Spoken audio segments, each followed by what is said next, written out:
Beralih ke informasi lain, kubu Sekjen PD Perjuangan Hasto Kristianto meragukan keterangan mantan Komisioner KPU Wahyu Setiawan yang mengaku mendengar aliran dana suap berasal dari Hasto. Kubu PD Perjuangan menilai keterangan Wahyu itu sebagai kabar burung. Meski demikian, pada sidang 17 April, Wahyu mengaku tidak tahu sumber uang suap yang diterimanya. Bahwa saya akan memberi. Di hukum itu dikenal dengan testimonium de auditu, atau dalam bahasa sehari-harinya kabar burung. Pengacara Hasto Febri Diansyah mengatakan keterangan ex-komisioner KPU Wahyu Setiawan tidak bisa dipegang sebab bukan merupakan orang yang melihat aliran dana yang diduga dari Hasto. Testimonium de auditu atau kabar burung, atau ketika seseorang itu mendengar dari orang lain, itu tidak bisa digunakan sebagai bukti dalam hukum acara pidana kita.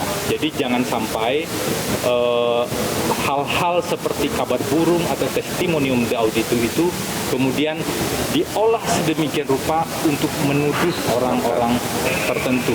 Apa yang disampaikan oleh saudara Wahyu tadi sebagai saksi terkait dia mendengar ada orang lain yang berbicara, itu masuk kategori testimonium de auditu menurut kami, dan seharusnya itu tidak bisa digunakan. Apa yang disampaikan oleh saudara saksi Wahyu Setiawan itu berbeda dengan keterangan dan putusan nomor 28 tahun 2020 yang telah memiliki kekuatan hukum tetap.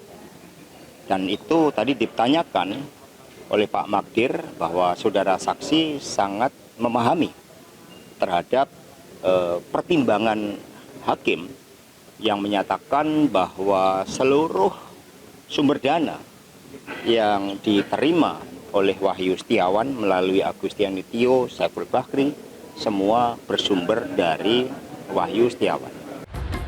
Dalam sidang, Wahyu mengaku tidak tahu sumber uang suap yang ia terima, berbeda dari keterangan Wahyu di BAP yang menyebut sumber uang suap itu berasal dari Hasto.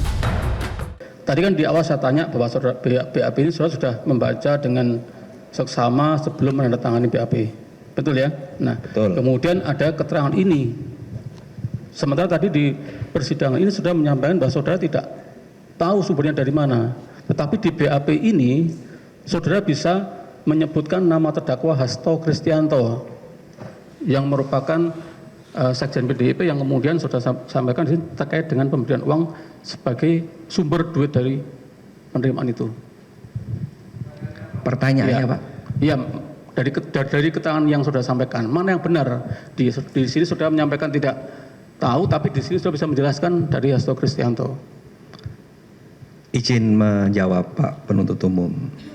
Jadi yang disampaikan di berita acara itu dua hal yang terkait tetapi berbeda. Yang saya maksudkan Pak Hasto Kristianto memohon pergantian antar waktu itu dalam konteks yang bersangkutan sebagai sekjen partai, dan itu resmi. Tetapi saya tidak mengetahui dengan pasti sumber uang suap yang saya terima itu dari mana. Saya tidak bisa mengetahui padahal saya tidak mengetahui. Karena apa? Karena saya menerima dari Bu Tio. Sidang dugaan suap yang menjerat Hasto kembali digelar 17 April dengan menghadirkan dua saksi, yakni mantan Ketua KPU Arief Budiman dan mantan anggota KPU Wahyu Setiawan. Sedangkan saksi ex-anggota Bawaslu Agustiani Tio Fidelina mangkir. Hasto didakwa menyuap ex-komisioner KPU Wahyu Setiawan untuk mengurus penetapan pergantian antar waktu anggota DPR 2019-2024 Harun Masiku. Hasto didakwa memberikan suap bersama advokat Doni Tri Istiqomah dan kader PDIP Saiful Bahri serta buronan Harun Masiku. Tim Liputan Metro TV. Jelajahi cara baru mendapatkan informasi. Download Metro TV Extend sekarang.